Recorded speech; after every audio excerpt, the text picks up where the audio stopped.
The ability and willingness to change is very, very small. And you have to be honest with yourself and say, actually, no one wants to change. And so the question is, how do you force big organisations or individual leaders to make changes? If you don't have a business plan, if you don't understand your unit economics, if your metrics aren't up to date, if you haven't done the basics, you're not investment ready. Can you deal with multiple years of pain and enjoy it? Yeah. And if you're not up for it, you shouldn't be in this game.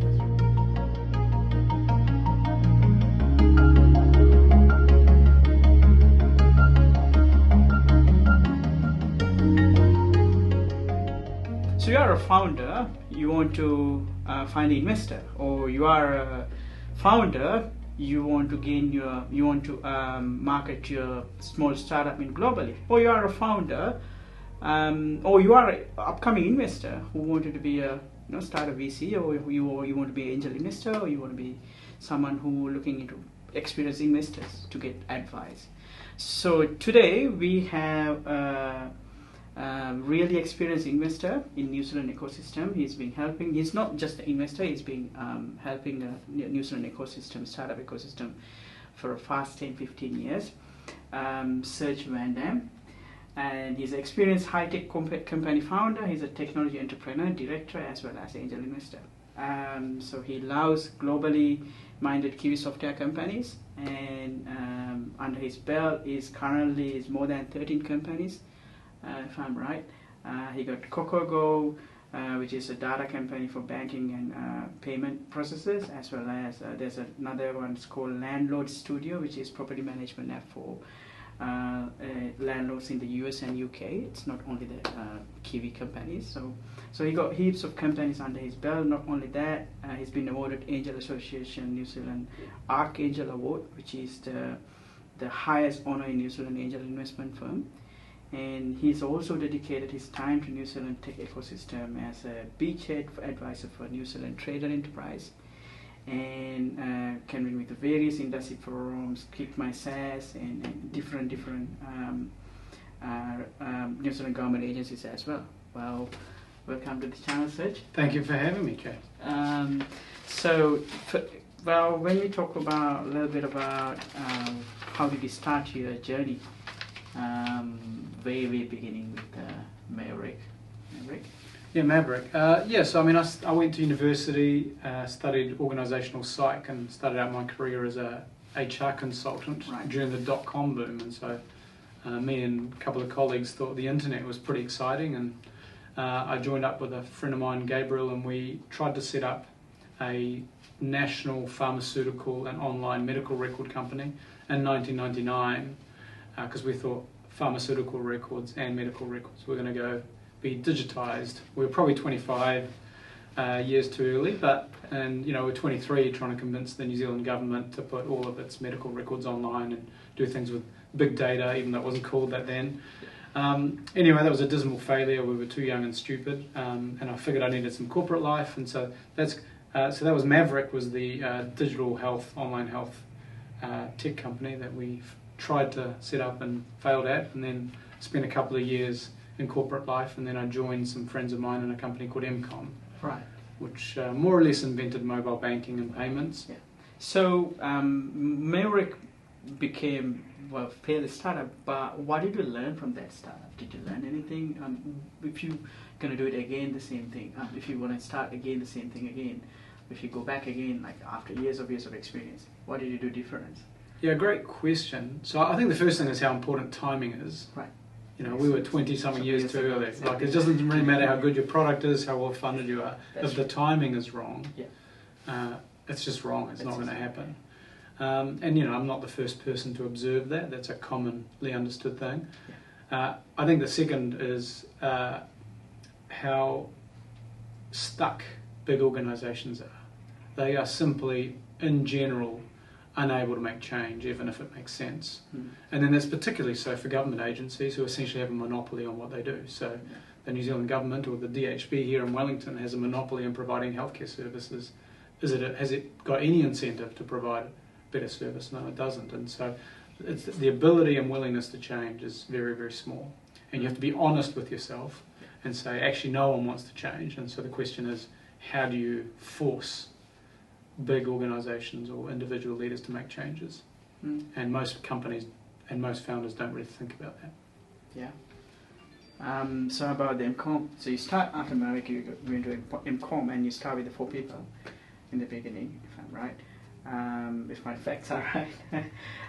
So you start with the 4 people, then you actually took them into the globally.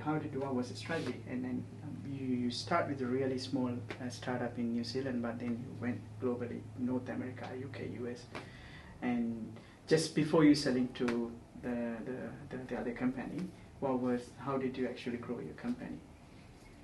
Yeah, well, so we built a mobile banking and payments platform.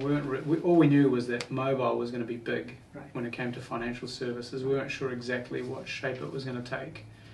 And we tried selling for a couple of years to the banks in New Zealand and sort of finally got a couple of them across the line to launch text banking and the first mobile banking app in the Western world and some of those things. And so we thought perhaps the market's heating up, perhaps the timing is right. Yeah, that's right.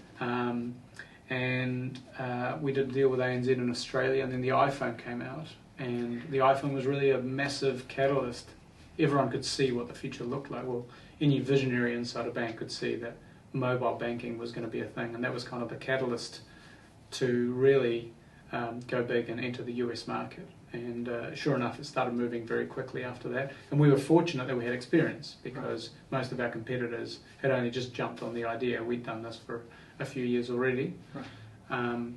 And so, so we went a couple of scouting trips to the US, a couple of, the world's first mobile banking conference in Las Vegas with a handful of banks there to talk about the future of mobile banking and payments. And we signed a big bank, Washington Mutual, which was the 6th largest retail bank in the US, and that meant that we took the plunge and moved our company to the US, at least the sales and marketing function, which I was part of. You didn't actually start from the Kiwi, from over here in New Zealand. You actually we had a team in Auckland, but you actually went there. Yeah, and everyone who's market facing moved over there. So 4 of us went over, and we hired a couple of people and set up our US office. Wow. And so did you notice any cultural differences when you want to go in globally, like any cultural differences with Kiwi culture, Kiwi business, as well as UK, US, and what was the difference between over here and there? What was your strategy? Yes, there's obviously very significant, consumer cultures as well as business cultures in all the markets. I mean, we sold successfully in Southeast Asia, had some customers in Europe, did some work in Egypt actually as well. So there's lots of cultural differences. I mean, every time you talk about culture, you're obviously generalizing, but the US suited us well because just to the speed, the vast number of financial institutions, there's obviously lots of them because it's a big market. It's quite a fragmented market, which is useful, and it just moves quickly. People make decisions a lot faster, so it suited us there. There's other markets that we either tried to or successful or otherwise to go into where you have quite different sales cycles, like the UK, for example, in the enterprise space, is just a much longer sales cycle than it is in the US, and buys on very, very different, much more conservative criteria. Business in Southeast Asia, to me, in my experience, is very relationship based. It's really not about this, does your solution do what it says on the box? Is your price point best? But it's really about relationships. And again, that's a cliche, but it does really mean that you have to operate differently. So it's not all about the numbers. No, exactly. And it's not about product either. So, and obviously we sold to enterprises, and there's lots of SaaS companies in New Zealand that don't sell to enterprises, and they put stuff on the interweb, and people come along and put their credit card and buy the stuff. So, so it depends on the kind of solution. But we're enterprise. We're selling to big banks. Yeah. So it's mean your networking actually, of course, help you as well. End of the day, because without any networking, you can't go there. Actually, start talk to the people, right? You just slowly build your PR as well, right? Yeah, well, there's relationship building, and I guess networking is part of that. And again, the US is pretty good because, notwithstanding COVID, it has annual events for the industry. So everyone's accustomed to getting together 4 times a year, and you can go to typically in Las Vegas and meet 100 prospects over a 2-day period. and someone who's a super extrovert like me, it's a pretty effective way to actually get market engagement. Other markets are not like that, so Right. the US has that advantage. Right. There's the networking, and then there's, as you're saying, the PR, and again, that's it's a skill that many Kiwi companies don't have because they don't necessarily like boasting about their own accomplishments and capabilities. But it's something that if you want to take on the world, I think is really, really important. Yeah, that's true. Let's change a bit of a focus into our investing journey a little bit. So previously you raised money, now being the other side of the table as an investor. What did you learn and what did you try to implement with these companies that you're partnering with? So right now you actually have more than 14, 15 companies under your belt, and what you're trying to actually, to try to implement with these companies. From an investment perspective. Yeah, so I mean, investment's obviously a very topical point because most Kiwi companies, especially SaaS ones, are trying to get investment. It's not, almost no one likes it. Yeah. What are some of the things? Well, I think the first one that most people miss is finding someone who believes the same things you do. If the person on the other side doesn't already believe the same things you do, it's a waste of your time. That's right.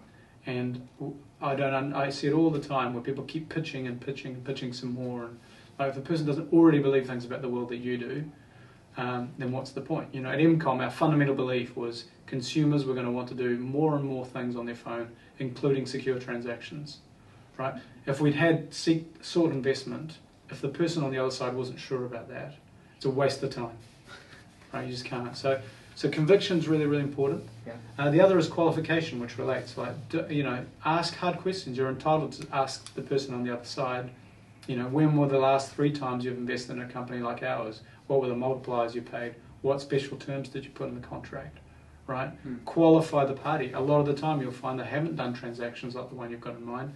You don't want to be the first because it just means it's very unlikely to happen. So I think that's one part of it, and then being investment ready. If you don't have a business plan, if you don't understand your unit economics, if your metrics aren't up to date, if you haven't done the basics, you're not investment ready. And again, I come across a lot of founders who are bemoaning the fact they didn't get investment, but they can't actually show you a business plan. And to me, is if you don't have a business plan, you don't deserve to be invested in.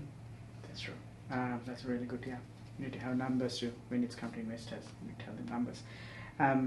There's a classic term saying that, hey, you just invest 20 companies, one successful and 19 can fail at the end of the day. Obviously, you're trying to make the money as an investor perspective. Well, how could you determine the risk? I guess investing, where do you fall in that spectrum? How do you determine the risk factor with the companies? All of these 13, 15, or you experience? How do you actually? I don't spend any time thinking about the risk. Right. So 80% of my criteria is about the founders and is the founding, and I invest at the first stage typically. Right. And the first question is this founder long-term resilient? Are they prepared to 5 to 10 years of pain? Yes. Do they take joy in the pain of being a founder? If I think they're going to get tired or bored or aren't prepared for the hard work, then I'm out. And often I test them on that. I get them to go and do things that demonstrates that they like pain. Yeah, that's good. So it's 80% about the founders, and then the rest is the 20% is the problem worth solving, right? And there's plenty of people who come up with things that aren't particularly interesting problems or hard problems or worthwhile problems. A lot of investors obsess over addressable market. But almost everything is an enormous addressable market. You've referenced a couple of companies I'm involved in. Landlord Studio. We provide an application for landlords to manage the accounting around their rental properties. Is there lots of rental properties? Of course there is. You don't have to think much further. You don't need a spreadsheet for that. Yeah. You just know it's a massive market. Yeah. And so those are the 2 criteria: is the founder resilient and prepared for pain? And I'd say less than a third are, and then is the problem we're solving, and it's typically just a very easy set of questions to the buyer, like how do you do this today, how do you find it, could you think of a better way, and you figure out if it's the problem we're solving. I see it's that simple to me. If I'm using a spreadsheet, I'm probably not thinking about it the right way. So you want to look at the whole picture first, not just. Well, just the people picture. Yeah. It's if you need spreadsheets, it's probably not worth investing in. Exactly. Yeah, that's true. That's really good. Yeah. So you recently working with the nation's largest VC firm as a limited partner as well as operating partner. I had some people hate the VCs, some people love VCs. Different perspective. What do you think most founders feel about having board and directors, and what is the right balance you reckon with the speed and the growth speed as well as the controlling with the companies? I know you're really hands-on with the directors. You're not the type of the person who just sit behind and you do whatever they wanted them to do it. Just go and you just actually look after all of the companies. You're giving you all of the energy and you just look after the company. So what do you think about that? Did anyone actually complaining about that, or what's your thought? Well, there's a lot of questions there. So, yeah. The first is, do companies need a board, and what kind of board? And in my view, I'm a hands-on guy, as you said, and the reason for it is most of the time early stage companies can't afford to buy or pay for someone like me. Yeah. And so the only way to do that is to buy some of my time or someone like me to help them early on in their journey. And so I really believe in boards as early as you can, but they've got to be hands-on. Yeah. There comes a point when you've reached, maybe 50 people, you've got capable leaders, experienced leaders in there, and the board can kind of slow their involvement. Yeah. But for the first 2 to 4 years, I just think it's mandatory that you have hands-on investor directors. And they've got to be investors because they've got to care. I think, in my view, again, if I put in however much money, 50 grand into something, even if it's that amount of money, it's enough for me to go, well, I've got a responsibility to make sure that's put to good use, and I think that's really important. Some founders don't want third parties exerting influence on their strategy, on how they do things, etc. And to me, that's problematic to me as an investor. They have every right to do that, but I'm looking for founders who want the help and are open-hearted and open-minded about that. And it's good for them because they have someone else in the trenches with them, which is because it's a pretty lonely job to be CEO and founder of a company with an uncertain future. Yeah, that's true. And you coming from very experienced background, of course. Yeah, that's true. And two guys in the garage and a couple of customers in the first phase. And then after that, thousands of people, customers in the future. And how do you look at the different stage of the board different? And when do they need the board? If you are a founder, if you are a startup. Well, I think you need the board the entire time. Right. The question is, what does the board contribute and bring to the table? Yeah. And of course, it's more hands-on the earlier you are, and as you move on, you start hiring more and more leadership, and then the board becomes just providing the guide rails and the frameworks for making decisions and make sure that you do intelligent things, and typically to keep pushing you. So yes, you kind of go through that phase, the hands-on phase, which is typically till you get to about 30 to 70 people for me, and then you get into then it's kind of more hands-off because you've got leaders there, but your job's to support the leaders as well as do your pure governance. And then at some point it becomes much more focused on risk management and prioritization decisions, which to me is pure governance and has no interest for me, but there are other people who are very good at it. That's true. Governance is pretty. Yeah, that's true. So I'm pretty sure you got heaps of people asking about the money, about open handing, asking about the money as founders coming to you because you are an angel investor. What is your strategy in identifying good deal with a bad deal when it's come to the right people? It's the same. There is no strategy. You find really good founders and you have a sensible conversation with them. Yeah. Then you invest. It's, the deal. I mean, if it's got any unusual terms in it, it's typically a bad deal. There's something going on. But to me, it's kind of ordinary shares with ordinary rights, some sort of board, investor representation, and again, it's all about the founder. Founder being coachable, prepared to go for the long term, resilient, resourceful, and someone I want to work with ultimately as well. There's an interpersonal requirement there. Yeah. Entrepreneurship in general. So you work with a lot of entrepreneurs, right? Some of the people listening maybe they want to building a team, they want to building a company. Maybe because you're working with a lot of different companies, a lot of different leaders, you might see some traits that, as you explained right now as well, like different traits from the different leaders. All of these 13 companies, the CEOs are different, JDs are different than Coca-Cola CEO. So it's different traits. What you see the common trait? Can you see something? I've already said it. The common trait is long-term resilience. Right.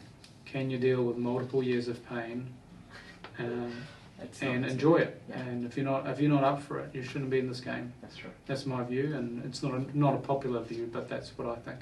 Now, obviously, my job's to support them to make sure they've got, leaders and co-founders and spouses and other people who can help and support them, because it is a lonely journey. So you've got a responsibility as a human as well as a board member and investor to support these people. But the biggest trait is that long-term resilience.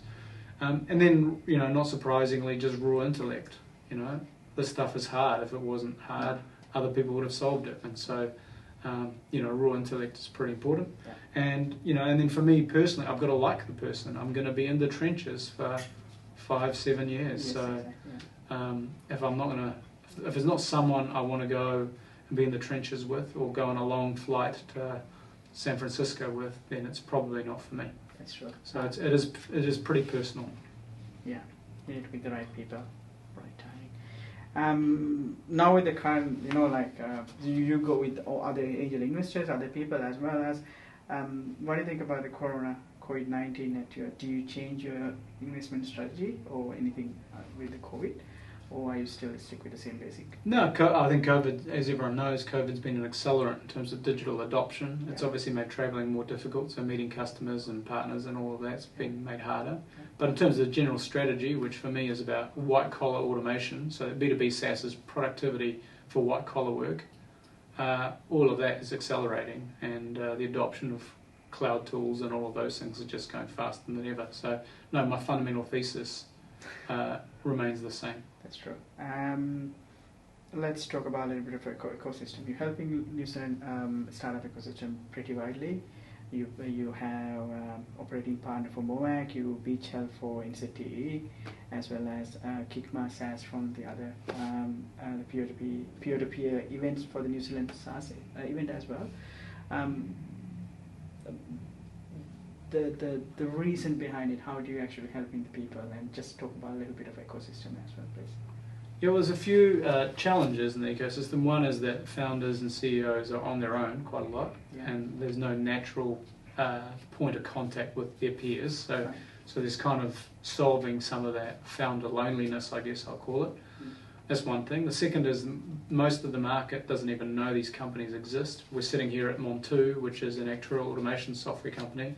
99.9 something % of New Zealanders don't know who Montu is or what actuarial automation is. And so, there's a profile building. Like if you're actually deeply interested in statistics and mathematics at Victoria University, then actually you should be thinking about coming to work for Montu, because we do really interesting maths problems. So there's kind of an exposure problem to get employees of the future, and so we need to raise the awareness around that. And then there's government policy, which includes getting more people educated and trained in software fields like yours and machine learning and AI and all of that stuff, as well as all these other functions like B2B marketing and sales and customer success. And so we need to kind of influence the government to create the environment where all of these companies can be successful, and that requires a bit of ecosystem work.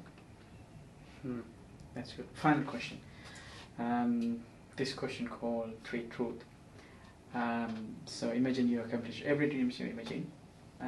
So in your last day on your earth, you could share 3 things that you learn, and 3 things with the world, and you can share anything, whatever you learn in your whole experience since 1990s, maybe way before from Argentina. So all of your whole life, 3 lessons that you learned. What would be? 3 lessons that I've learned in my life. Yes, sir. Great question. Hard question. Well, I mean, I start from a pretty cynical point of view. Yeah. So I believe most people are very self-interested. And so I think accepting that and leveraging that is quite a useful. So so being accepting of the fact that there's always self-interest at the table and using it to your advantage is very, very important. And that matters when you're selling, when you're recruiting, all of those things. So it feels like a cynical thing to say, but it actually makes you more successful and effective. The second thing is the second lesson is what makes you likable is actually free. And so there's plenty of posters and similar things about saying please and thank you and getting back to people when you say you will, and responding to emails and text messages and all of those things. So just being a diligent human doesn't cost you anything and makes you likable. And I just see no excuse when people don't do those things. So most of the human failures are just failures of habit and goodwill. And so that'd be the second thing, is just do the things that cost you nothing and do those well, and you'll be successful most of the time. And thirdly, the onus is on you to show up everywhere with a smile, really, and I think that's really important. Again, you want to be someone who people want to be around, and that's what will make you successful, whether you're a founder or an employee or an investor or a board member, right? You want people to want to have you around, and that just starts with a smile. Show up to every room with energy and positivity. They all sound like cliche things, but they just really do make a difference. And I think if I look at it, if I can call myself successful, I think it's primarily because of my attitude. Cool, thank you very much. This has been a blast, and I actually learned heaps. Very small of time period. I really appreciate and letting us come to the building and interview with this. Thank you very much. Thanks, Ed. Thanks, Chad. Pleasure. Thank you.